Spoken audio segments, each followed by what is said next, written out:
দর্শক প্রীতি ও শুভেচ্ছা নেবেন। আসসালামু আলাইকুম।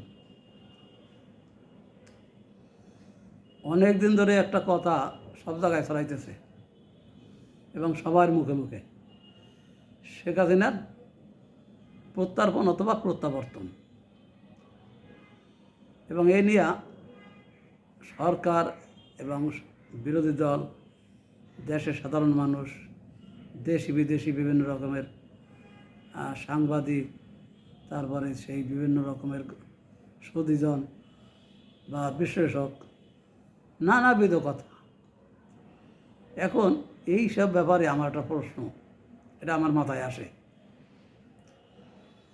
শেখ হাসিনা দেশে আসবে, সোজা বাংলায় বলে দেশে বাংলাদেশে ফিরতে চান, ফিরতে চান, ভালো কথা। তিনি তো দেশের যদি সেই নির্বাচন নিয়ে এই সব ঝামেলাগুলো তিনি না সৃষ্টি করতেন, তার তো বোঝা উচিত ছিল যে আমি নির্বাচন নিয়ে যা করতেছি এবং দেশের জনগণরে আমি যেমন মনে করতেছি সবাই আমার পিছনে লাইন দেওয়া আছে সেই হেমিলনের বংশীবাদকের মতো, সেটা তো তার ভাবা ঠিক হয় নাই। তার তো কিছুটা তার গোয়েন্দা দপ্তর ছিল বা আরও নিজস্ব কোনো কমিটি গঠন করতে পারতেন, তাদের মাধ্যমেও তো একটা রেকি করতে পারতেন, অথবা একটা গোপন জরিপ করতে পারতেন, যে যাতে পাবলিসিটি না হয়। সেটা জরিপ করে বলতে পারতেন যে জনগণ তার উপর কতটা তুষ্ট অথবা অসন্তুষ্ট। তাহলে তো দেশে এইরকম একটা মেসাকার অবস্থা তৈরি হয় না। দেশের সব রাষ্ট্রীয় প্রতিষ্ঠানগুলো এরকম ধ্বংস হয় না। এই এত মানুষ এই যে অকালে জীবন যায় না, এই রাষ্ট্রীয় সম্পদ ধ্বংস হয় না, ব্যক্তিগত সম্পদ ধ্বংস হয় না। আজ কত লোকের জীবনহানি হয়েছে, সেই সংসারগুলো ধ্বংস হয়ে গেছে। কত ছাত্র জীবন দিয়েছে, কত ছাত্র পঙ্গু হয়েছে, সাধারণ মানুষ পঙ্গু হয়েছে, এবং কোনো কোনো পরিবারে একমাত্র বর্তনক্ষম ব্যক্তি সে হয়তো মারা গেছে অথবা পঙ্গু হয়ে গেছে। তাহলে এটা কির জন্য? শুধুমাত্র রাজনীতির খায়েশের জন্য। এটা তো করার কোনো দরকার ছিল না। সে 3টা টার্মে আসছে, 3টে টার্ম ক্ষমতায় ছিল।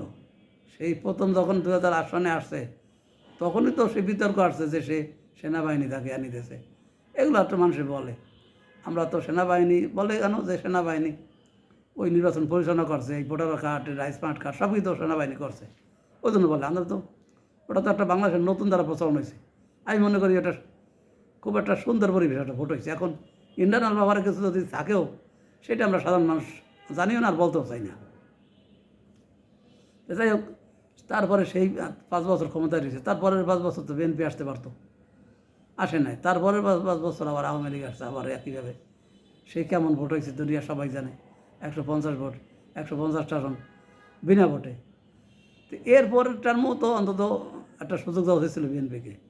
তো এখন এটা কি গণতন্ত্র রাষ্ট্রকে নিয়ম যে আমি একাই সব পুরো দেশ চালাবো, একা লাগাতার, অন্য দল কিছুই করবে না? সেটা যদি হয় তাহলে তো বিরোধী দল থাকারই দরকার নেই দেশে। তা আওয়ামী লীগের বেলায় তো আমরা এই কথাটা বলি। আর বিএনপি তো এরকম, বিএনপি যদি সেই আওয়ামী লীগ শূন্য করে বা শূন্য করতে চায়, তাহলে তো আওয়ামী লীগ থাকার দরকার নেই দেশে। বিএনপি একাই দেশ চালাবে, একারই দেশ। তো কথা সেটা না। কথা হয়েছে যে আওয়ামী লীগের উচিত ছিল বিরোধী দলকে তাদের সমাবেশ একত্রে করা, তাদের সাথে গঠনমূলক আলোচনা করা, বিরোধিতা করার জন্য বিরোধিতা না হয়, আর যাতে জনগণের যেটা ভালো হবে সেই সব বিষয় নিয়ে সরকার সমালোচনা করা যায়, বিরোধিতা করা যায়। শুধু বিরোধিতার জন্য বিরোধিতা না করা, এটা বিএনপির করণীয় হওয়া উচিত। আবার আওয়ামী লীগের সেই বিএনপিকে ওইভাবে যাতে তারা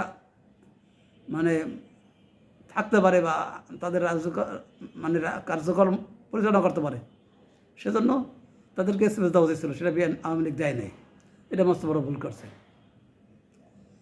আবার বিএনপিও তো এখন বোঝা উচিত যে আগে যা গেছে গেছে, তারপর ছাত্ররা দেশে যে জনগণকে যে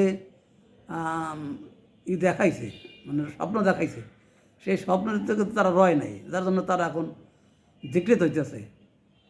তারা যদি জনগণকে ওইভাবে তাদের যেভাবে তারা আসছে এবং জনগণকে যেভাবে প্রতিশ্রুতি দিয়েছিল তার যদি অর্ধেক অংশ পূরণ করতে পারতো তাহলে জনগণ তাদের পিছনে আটার মতো লেগে থাকতো এবং তাদের দল এখন সেই ক্ষমতায় আসতে পারতাম আমি মনে করি।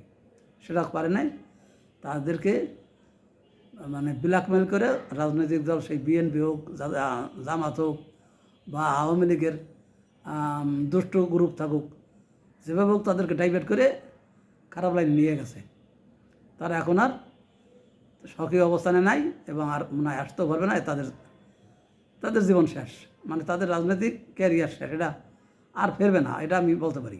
কারণ আমি এই সতর্ক আমি তাদেরকে আগে অনেকবার করছিলাম, হয়তো আমার ভিডিও তারা দেখে নাই, কিন্তু আমি আমার সব সুলভ কথা বলছি এবং সেটাই এখন বাস্তবে পরিণত হয়েছে।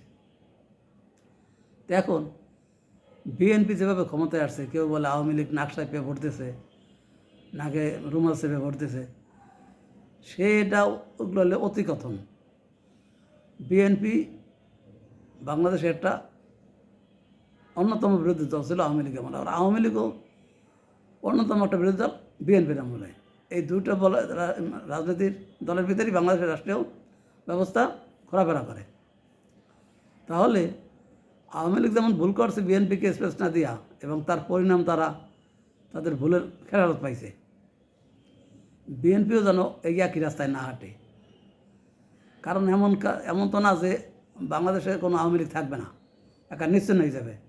নিশ্চিন্ন যদি না হয় তাহলে আমার এই যে বিরোধিতা করা, তাদেরকে এরকম ধরা, জেলে নেওয়া, তাদেরকে সেই মপ করা, এটা করে লাভ কী? কারণ আমি ধরলাম আজকে একটা এলাকার সভাপতি বা সাধারণ সম্পাদককে নাজাল করলো, বা তাদেরকে নিজেরা না মারুক, অন্তত এমন একটা পরিস্থিতি তৈরি হয়েছে যে তাদের শত্রুরা তাদেরকে মেরে ফেলছে। এখন নাম আসবে কি যে বিএনপি আর তাদেরকে মারছে। তাহলে কি ওই জায়গাটায় ওই যে সভাপতি বা সম্পাদক আছে, তাদের যে ইমিডিয়েট জুনিয়র, তারাই কিন্তু জায়গাটা দখল করবে, জায়গা কিন্তু ফাঁকা থাকবে না। তাহলে লাভ কী হইল? জায়গাটা তো পূর্ণ হইল, আওয়ামী লীগ শূন্য তো রয় নাই। এবং দেখা গেল যে আগে যে সভাপতি বা সাধারণ সম্পাদক যতটুকু সহনশীল মনে ছিল, এখন যে আসছে সে আরও কট্টর। তাহলে কি দাঁড়াইলো? মানে বউ বেশি ভাত খায়, এই জন্য ছেলের দিয়ে বউ তালাক দেওয়া হয়েছে, শাশুড়ি মানে ছেলের মা, এবং আবার বিয়ে করাইছে। এখন এই বউ ভাতও খায় বেশি, আবার কাঁচা চলো সবাই। তাহলে কী হলো? উল্টো অপশন হইলো, মানে যেটা ভালো করতে চাইলাম এটা আরও খারাপ হইলো।